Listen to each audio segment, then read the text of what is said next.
নমস্কাৰ বন্ধুসকল, আপোনালোকে চাই আছে আসাম স্পৰ্ট ইউটিউব চেনেল।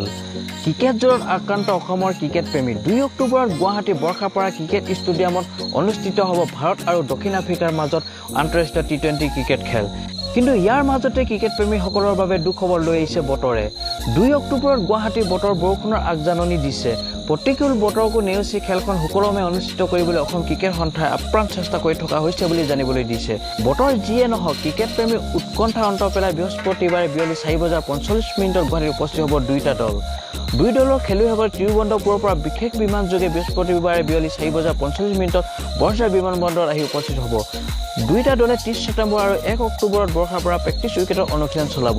2.5 বছৰ মূৰত গুৱাহাটীত অনুষ্ঠিত হ'বলগীয়া আন্তঃৰাষ্ট্ৰীয় টি20 খেলখন প্ৰায় 41,000 দৰ্শকে প্ৰত্যক্ষ কৰিব বুলি উদ্যোক্তাসকলে জনাইছে।